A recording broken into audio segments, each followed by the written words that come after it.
Welcome to the CBS Radio Mystery Theater Archives, the only YouTube channel which has the original classic episodes of the CBS Radio Mystery Theater in order with no ads.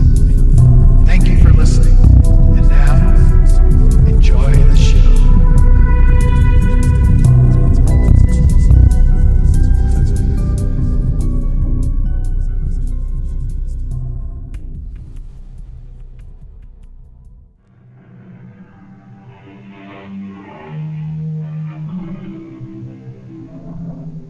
Come in. Welcome. I'm E.G. Marshall. From time to time, we come across a story so unexplainable, so incredible, that we just cannot pass it by. So today, no mystery to challenge your powers of deduction, for there is no rational explanation of what happened.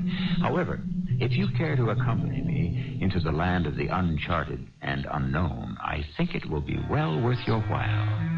Certain things that occur have no explanation, but that makes them no less worthy of repeating on Mystery Theater. Dr. Kingsley, you're suggesting I take art classes? But I'm an airplane pilot. Alan, you are a grounded pilot. That is quite different. But, Doctor, I wouldn't want anyone to know I'm undergoing psychiatric care. But nobody will. You have no choice. Now, there's one thing you must have to get back into mental shape. Now, what's that, Doctor? Peace of mind.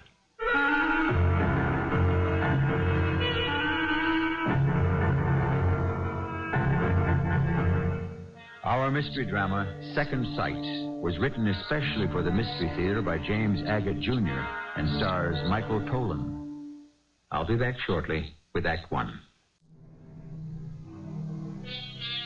To put you in a receptive frame of mind for today's Mystery Theater, let me ask you this. Suppose you looked into the mirror but didn't see your own reflection. Or suppose you opened a newspaper and there was your own obituary. Or suppose you saw in a flash something that had not yet happened. Would you feel you were responsible if the following day it did come to pass and it was a murder? Questions like these are not answered easily, if at all, by scientist, doctor, or psychiatrist. Certainly not by Dr. Marvin Kingsley. Dr. Kingsley, it's good of you to see me on such short notice. Well, I'm happy to work with your Air Pilots Association. Your full name, please. Alan Harvey. And you're an airline pilot, correct? I was an airline pilot, but... You don't have to say any more. I'm aware of your problem. But I want to say more. If you're going to help me, Dr. Kingsley, I've got to tell you everything as I see it, not as my airline sees it. Go ahead. I've been on international flights for 10 years. I've flown around the world I don't know how many times. I'm a million-mile pilot several times over. And then, one day on my flight to the Caribbean, it happened. I'll never forget it. We were making good time, in spite of headwinds and visibility zero. Are you still on automatic, Alan? What'd you say, Charlie? I said, are Charlie, you still... Look out there. Do you see what I see? Yeah. Nothing. No, that object flying across at 3 o'clock. Come on, Alan. There's nothing out there. Check the scope, will you? Nothing. Nothing's on the scope. Not a blip? Not a blip. It's gone. Alan, are you all right? Of course I'm all right. I don't know. You're seeing things I don't see. That was the first time, Dr. Kingsley. You thought you saw an object in the sky. I didn't think I saw it. I know I saw it. During the month of September, you reported sighting various objects in mid-flight which made no impression on the electronic monitoring gear. That's why I was grounded. I was just as glad. You know, Doctor, you can take just so much kidding about seeing unidentifiable flying objects. The UFOs? I never saw any UFOs. I saw men in the sky, standing upright, holding flags, national colors which I couldn't identify. I saw mountaintops with cows grazing on them. A skyscraper 100 stories high in black marble. I saw too much. What do you think, Doctor? Well, what you saw in the skies is obviously very real to you. Now, for starters, I'm going to recommend a complete rest, but I mean complete. Rest? I'll go crazy doing nothing. Oh, I neglected to ask you, Alan. Are you married? No, I'm not. I was once, but that was a long time ago. I live by myself. Here in Greenfield? Right on North Chatham Street. No, I'm not suggesting you just sit and vegetate. Do you have any hobbies or interests other than your job? Well, let me see. Years ago, I was interested in becoming a painter. Even now, I've sort of kept up. Sometimes I'll take a sketch pad and draw. Oh, good. What kind of things? Lately, I've been drawing the objects I've observed from the cockpit. Well, why not enroll in some art class? That would occupy you and challenge you. You know, the university I teach at has a very fine art department. Would that appeal to you? What good would it do me? I'm a flyer. I'm never going to make it as an artist. Well, it would give you another outlet for your energies. Let me put in a call to Jacob Greer, who runs the department. He teaches a few classes also. See, I know Jacob personally, and I'm sure he'd take you in. I don't know. How long should I do it? Well, let's not set any limits for the present. See, there's one thing you need more than anything else, and perhaps drawing in a class with other people will help you achieve it. What one thing? What do I need? Peace of mind, Alan.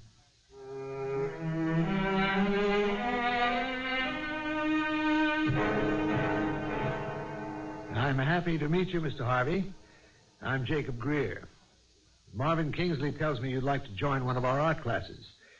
Have you ever drawn a live model before? No, I haven't, Mr. Greer. I've brought along the kind of sketches I've done. Mostly in my spare time, you understand. Uh-huh. Well, pretty extraordinary. Most imaginative. These people standing about in the clouds... Oh, it's very imaginative. Most of what I do is what I've seen. You have a good feeling for... I hope this wasn't drawn from life. What is it? It looks like the fuselage of a big airliner with a lot of bodies strewn about. Yes, that's what it is. I did that one yesterday. That's gruesome. Well, I think you have some talent, and if you'd like to join our class, it's Tuesdays and Fridays from 1 o'clock until 4 in this studio. I'd like to. Let me hang on to some of these drawings of yours, may I? Sure. This airplane crash is certainly powerful. Now, I'll be seeing Marvin Kingsley tonight. We have a running chess game on Monday evenings. Have for years. I'll tell him you're joining us.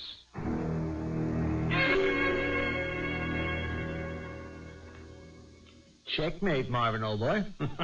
I saw it coming, Jacob. You know, you're going to qualify as a grandmaster one of these days. You're off your game. I know you, Marv. Yeah, you're right. I wasn't concentrating. Marv, that fellow Alan Harvey you sent me, he's a strange sort of man. Quite gifted. I've seen his portfolio. Have you known him for long? Well, as a matter of fact, I haven't. See, he came to me because he was having some problems in relaxing. Oh, I didn't ask you what his problem was. You know, I don't discuss my patients, Jacob. Let's say he may have some guilt, and I prescribe your art course as a vacation from those guilts. Well, I'll say this. He has a lot of talent.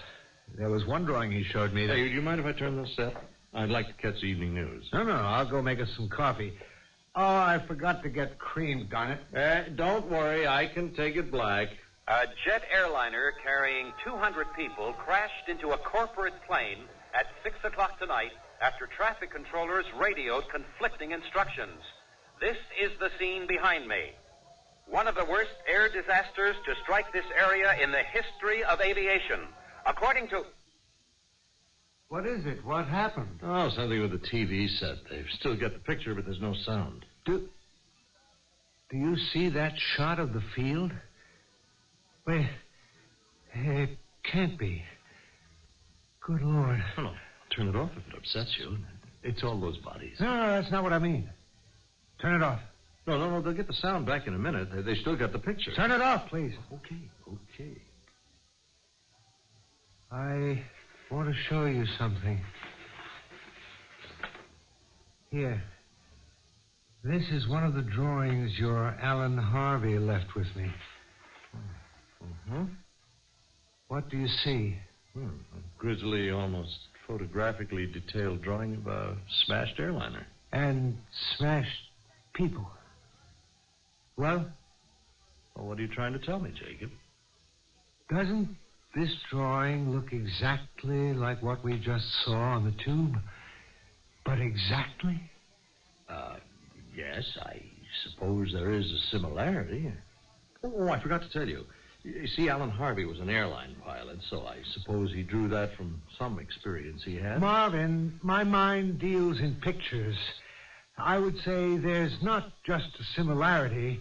The real accident and what this man has drawn are identical. Oh, but how could they be? You said you saw him this morning. He couldn't have drawn it at the airport. It just happened at 6 o'clock tonight. He said he did it yesterday. Well, I'll bet if you went through the files and matched the photographs, there's a sameness about most air crashes. I hope you're right. I don't understand why you're so upset, Jacob. What else could it be? It got me to thinking, that's all. Well, what's your problem?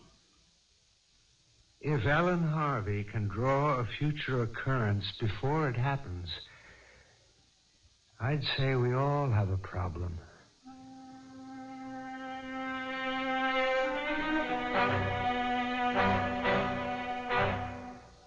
We welcome today a new member to our life class, Alan Harvey.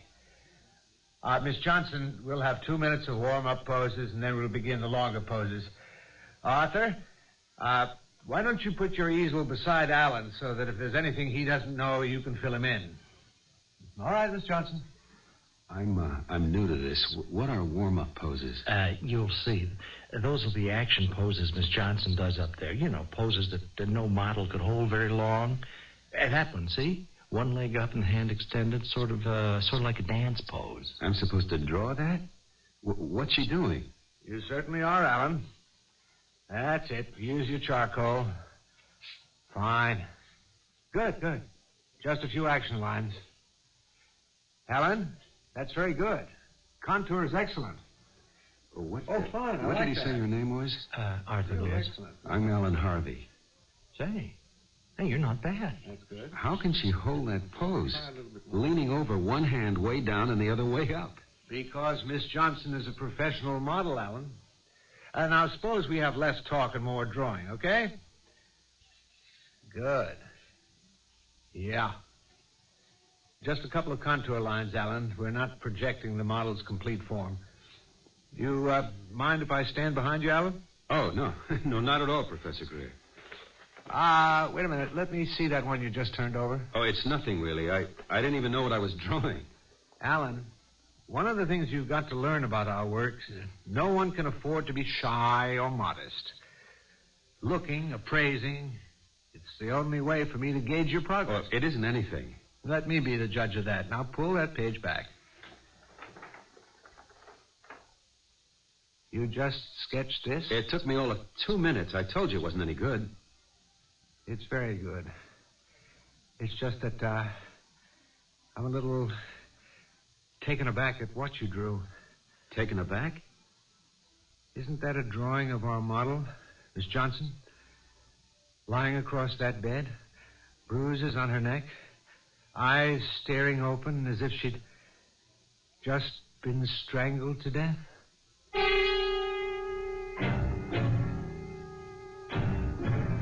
I warned you, didn't I? This would be a story hard to explain.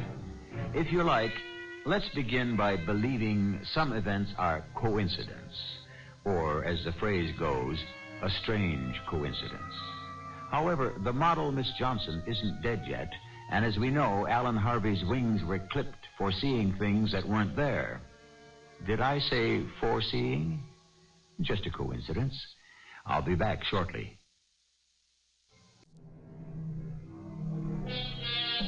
Do you remember the old story of the 3 blind men who were asked to describe an elephant? One felt the big, wide body and said, "It's a wall of leather." The second put his arms around one of the animal's legs and said, "It's the trunk of a tree." And the third blind man felt the elephant's tail and said, "It's a snake." All were mistaken, for none could really see the elephant. Are we perhaps also limited in our vision? And what we think exists may not?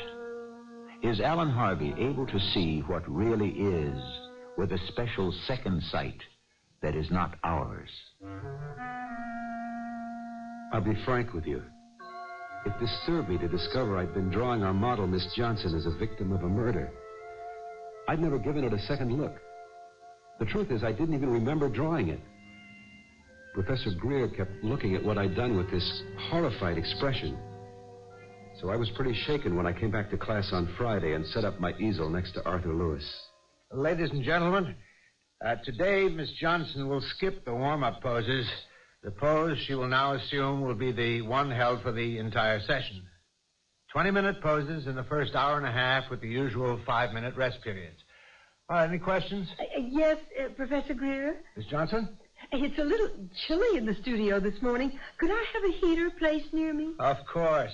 Arthur, would you be good enough to get the electric heater out of my office? Can't afford to have our Miss Johnson catch cold. My progress that day was as halting as the first days had been speedy. I didn't know what to make of it.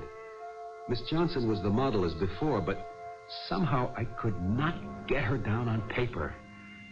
For the first time since I'd begun the classes, I was relieved when Jacob Greer pointed to the clock. That'll be all for today. Class dismissed.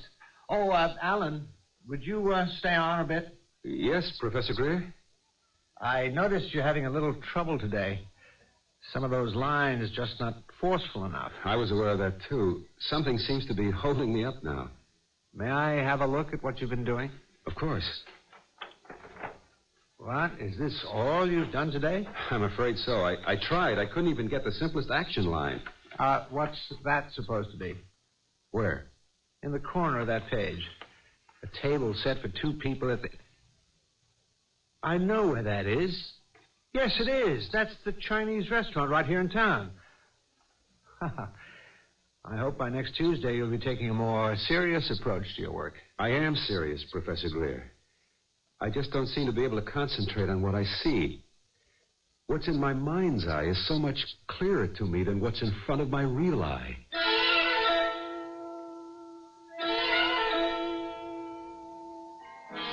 I can't think how you happen to know I just love Chinese food. I just guessed, Miss Johnson. I wasn't doing anything particular this evening, so I took a chance you might be free. It so happens this is my one night off in the week. You mean you've got a regular job as well as modeling? Oh, I just model for extra money. I'm studying piano at the music school. You're a musician? Well, I hope to be. Every day but today and Sundays, I go to class from 4 to 7. Then I have a little supper at my place, and then back to the school where they let me practice as late as I like. That's quite a schedule. Is painting all you do, Mr. Harvey? Right now it is, Miss Johnson. What's your first name? Peggy. Mine's Alan.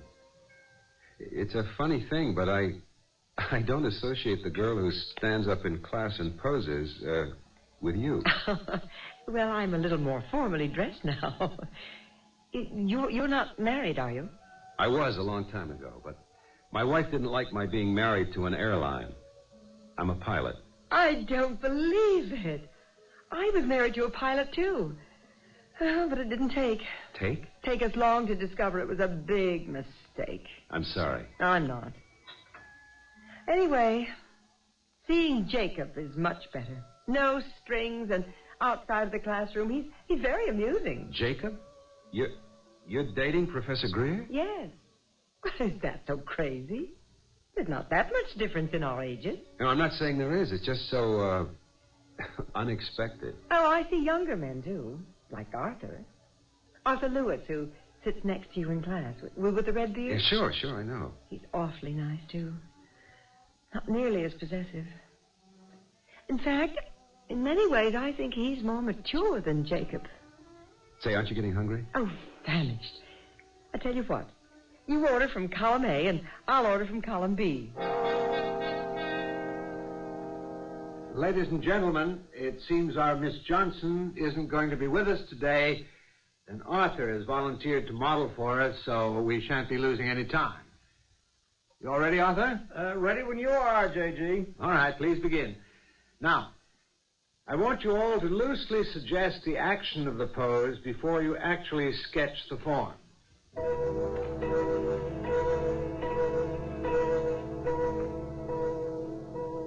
Very good, Alan. You don't seem to have any block when it comes to drawing the male form. It was only that one time, Professor Greer. I'm sure I could do Miss Johnson next time. Keep drawing. Good.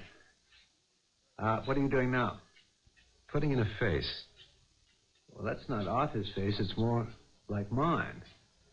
And, Alan, what's that you're drawing in the subject's right hand? Right hand? I don't know. I wish you'd stick to what's before you and not try to dramatize things as though you were doing an illustration for a mystery magazine. You've got me holding a pistol.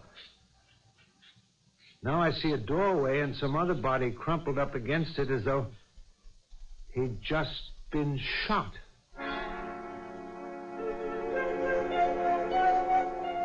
Dr. Kingsley, I really appreciate you seeing me on a Sunday. What I want to say is, how can I say it? I don't think these life classes are doing me any good. Well, why do you say that, Alan? I went nearly crazy yesterday, Saturday.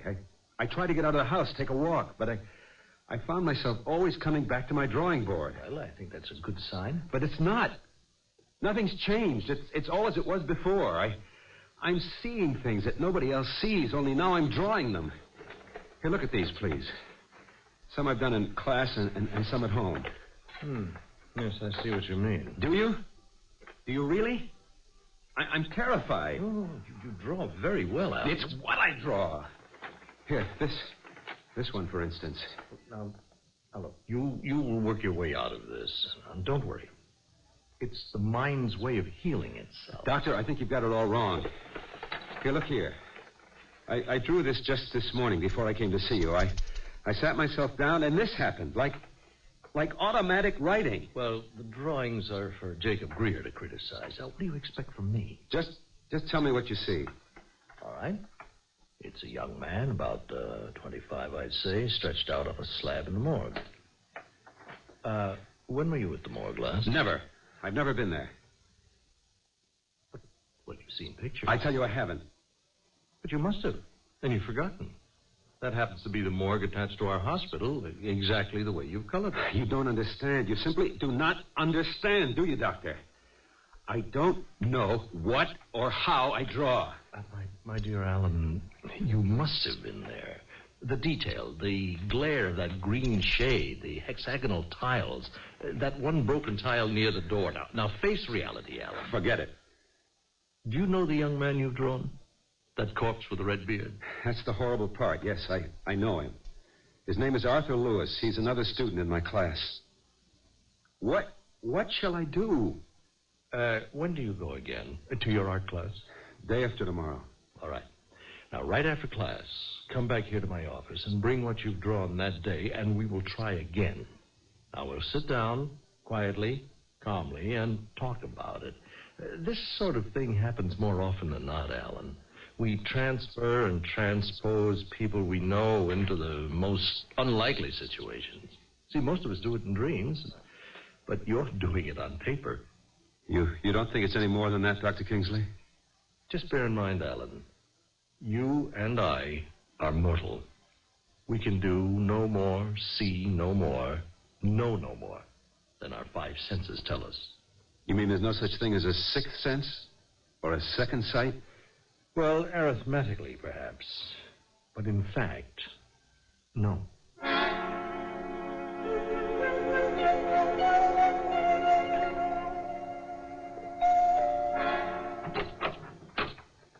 Marvin. Well, come in. What are you doing here in the afternoon? You haven't stopped in to see me on a Sunday for I don't know how long. Well, I hope this isn't a bad time for you, Jake. No, not at all. Only if I'd known, Well, you see, I have a standing date with a young lady Sunday evenings, but, well, that gives us an hour. Yes, well, I'll get right to the point. That young pilot I sent over to you, Alan Harvey, well, he came to see me today, and he brought some sketches. Oh, macabre, aren't they? But splendid. He has a flair. Yes, well, he's done it again. Well, at least I hope he hasn't. What has he done? It seems he's drawn one of your students, a chap with a red beard, lying on a slab in the morgue. And he showed me another he'd done of a girl, your life model, strangled. He's also drawn me, holding a pistol. Claims he doesn't know what he's doing, has no control. I've put it down to wild imagination. Well, I've also told him it was ridiculous to attach any significance to it. Well, I certainly won't. The very young lady he strangled on paper, I've been seeing quite a lot of for almost 3 months now. I'm taking her to dinner tonight. You're not serious. Oh, I am, Marv. Very serious. I know she's been seeing a younger man, but I don't know who he is. But so what? Jacob Greer, you... I just may ask Peggy to marry me. What? Oh, imagine keeping this from me. I really didn't feel that serious about Peggy until... I don't know. It just grew on me. Oh, well, congratulations. I'd better go. It was only about Alan that I dropped in. You know, one of these days I'll figure out why he is so preoccupied with death. But I'll give it a thought, Jacob. I'll keep tabs on him. So will I. I'm very interested in that young man. He has an enormous talent.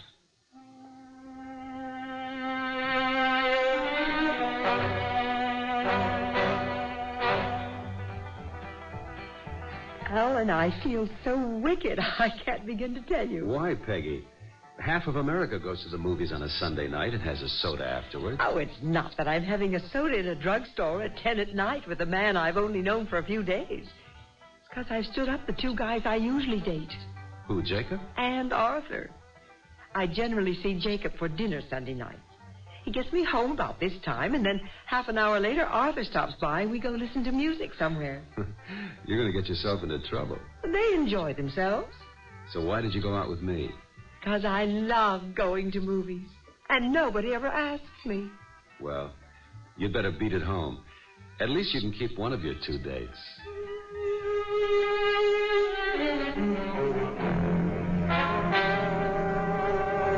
And that's our weather for tonight. Here now is the Midnight News. We have just received word of a triple tragedy on the North Side involving a young music student who had been doing part-time modeling, a young man who is an art student, and an art teacher. All are dead in what appears to be a double murder and suicide. For a report from the scene of the tragedy, here now is... My Lord, I can't be hearing this. It can't be true. Did Alan Harvey unconsciously set into motion these extraordinary events, or is he cursed with second sight? More often than not, when our second act curtain rings down on Mystery Theater, all of the clues are in, all the evidence presented, and you have an equal chance to solve the mystery.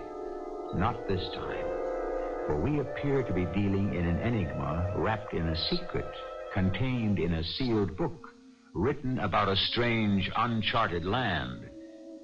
Come back with your compass when I return shortly with Act 3. Until I began to host Mystery Theater, I thought of myself as pretty realistic. I believed what I saw and drew conclusions from known facts. Well, I've come quite a ways since then, and now I suspect there's an awful lot to be said for the unknown. What we thought was impossible yesterday is possible today. Couldn't the same be true of tomorrow? In our world, anything can happen and probably will. It's that same evening. Fearfully, Dr. Marvin Kingsley keeps listening to the news. We repeat the first bulletin. Police are investigating 3 deaths on the North Side in the apartment of a part-time model found strangled. Also dead, apparently shot, is a male art student and a male art teacher. The woman has been identified as Peggy Johnson, and the young man as Arthur Lewis. The police have not yet released the name of the art teacher other than to say... It can't be. It can't be. Not him. Jacob, please. Be home. Please, please, answer the phone, please. Please.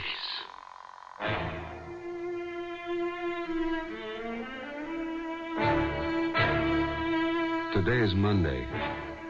I feel peculiar.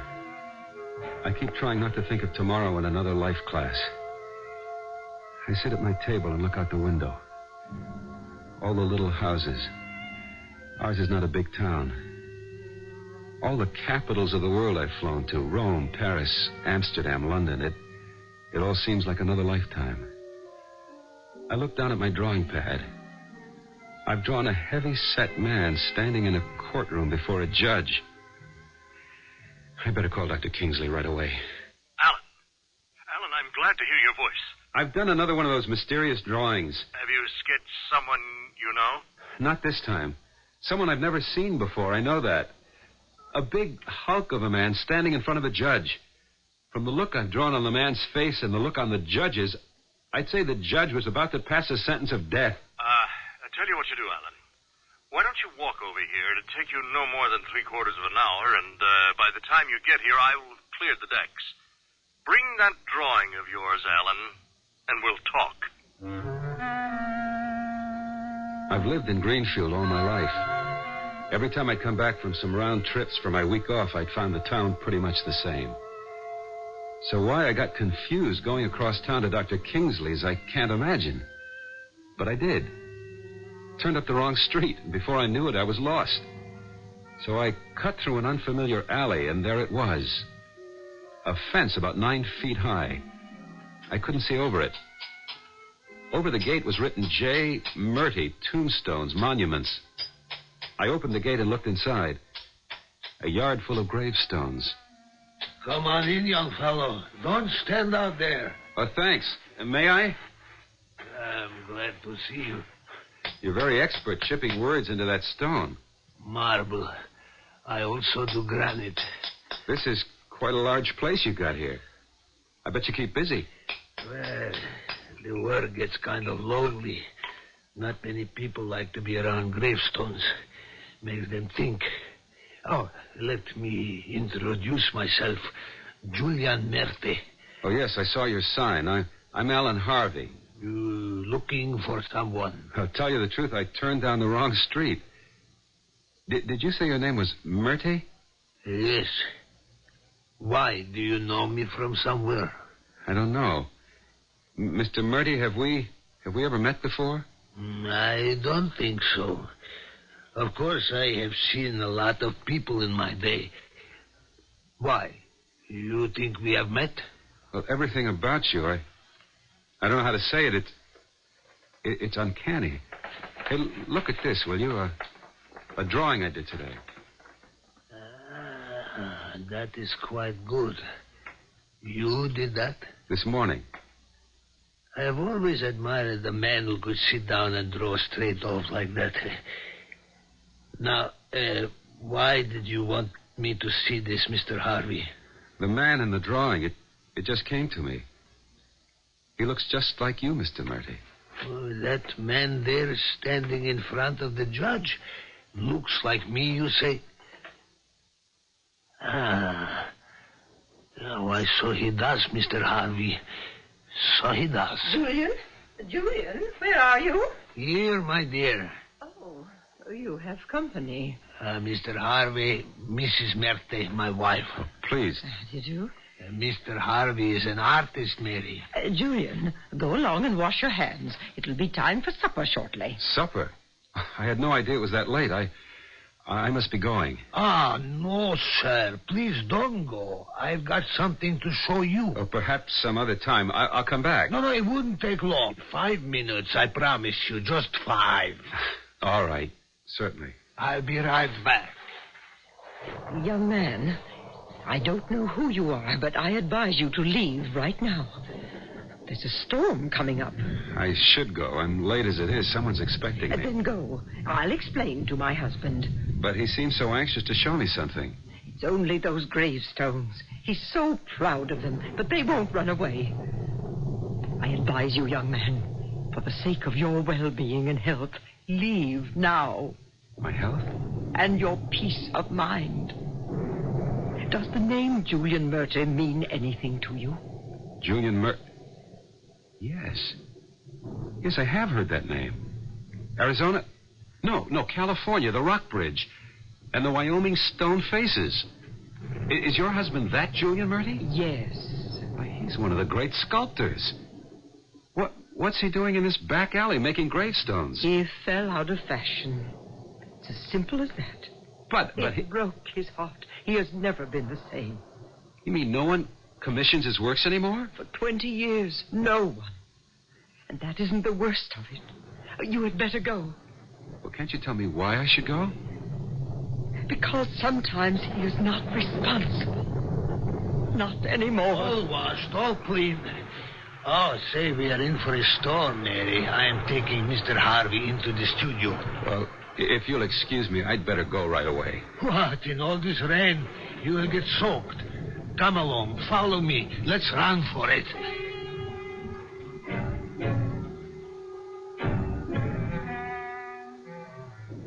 This is quite a place.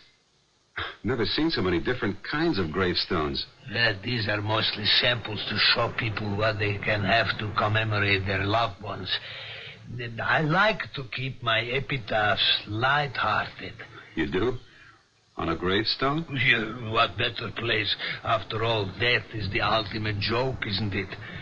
I never thought about it that way. Well, you think about it. Think about it. This headstone here is the tallest I have done. It may be more to your liking.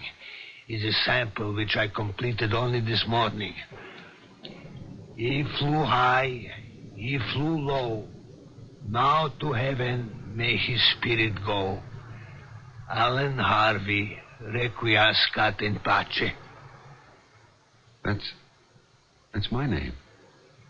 This is what I wanted to show you.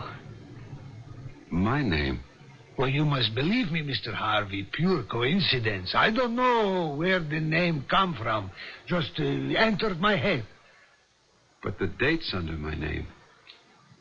The first one is exactly when I was born. Really? A further coincidence. And the date of death? Today. Well, I was just making it topical.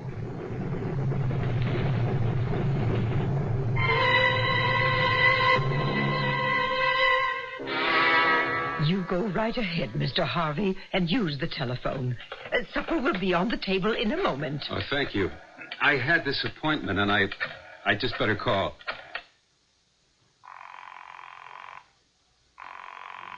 Hello? Hello, Dr. Kingsley. This is Alan Harvey. Oh, yes, I was wondering what happened to you. I got lost, believe it or not, and then it started to storm, so I'm staying with some people I met. I can't quite hear you, Alan. Can you speak louder? No, I can't. This man insisted I stay for supper. Are you all right, Alan? Alan? I hear you.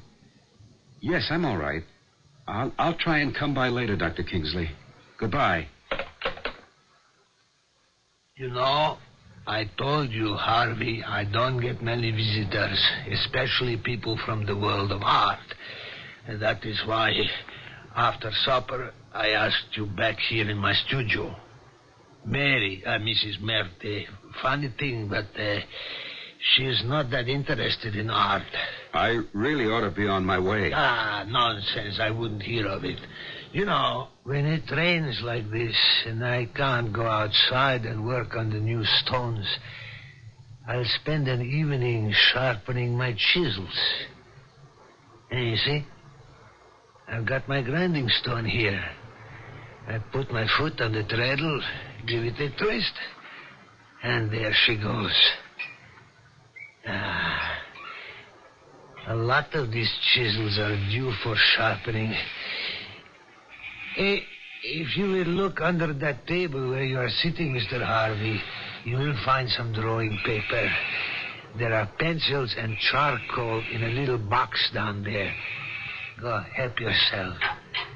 I know what it is like to have thoughts and ideas just screaming to be put on paper. It's a compulsion. I wonder what time it is.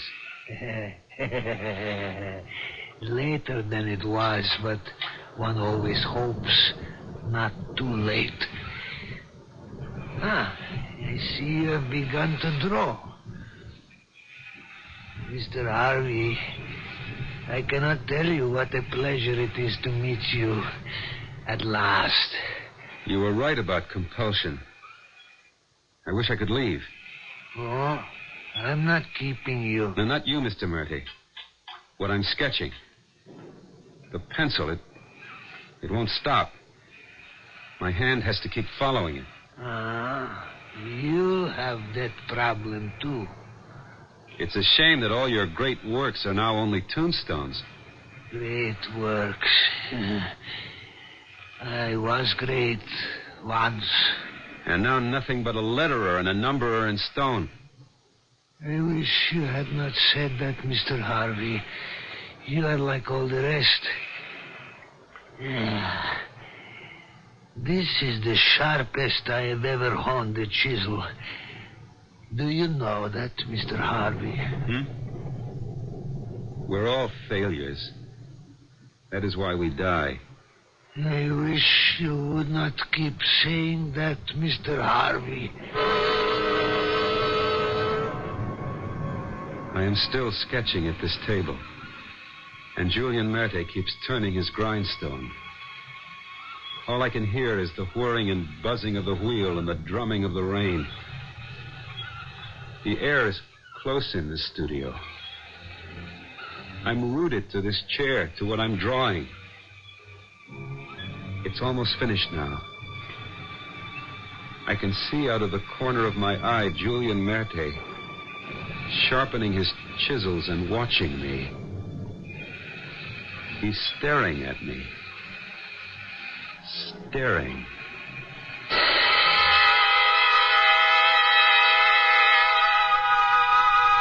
They found the sketch Alan Harvey was making. It depicted the supreme moment of agony, the final gasp of a man in the last throes of life. The figure in his picture lay sprawled across a table where it had been drawn on a sheet of paper. On that sheet of paper was a sketch of still another man, identical. Then another picture within a picture. Each successive figure had been stabbed in the back with a long-bladed chisel embedded to the hilt. Killed exactly the way they found Alan Harvey himself. I'll return in a moment. We accept certain rules of existence on our planet. The pull of gravity, the rising sun and moon, that rain is wet and snow is cold. We feel wind, which we cannot see. You accept the sound of my voice, although you know I am speaking from miles away. We accept from experience and habit. But there are other facts of life and death for which we have no explanation. Yet, can we disregard them? They, too, must be faced, and perhaps you, too, will experience them. All you need is a little second sight. Our cast included Michael Tolan, Joan Shay, Robert Dryden, and Earl Hammond. The entire production was under the direction of Hyman Brown. I hope you enjoyed this episode of CBS Radio Mystery Theater. If you've enjoyed this and want to hear more, please subscribe to this channel. You can also visit my other YouTube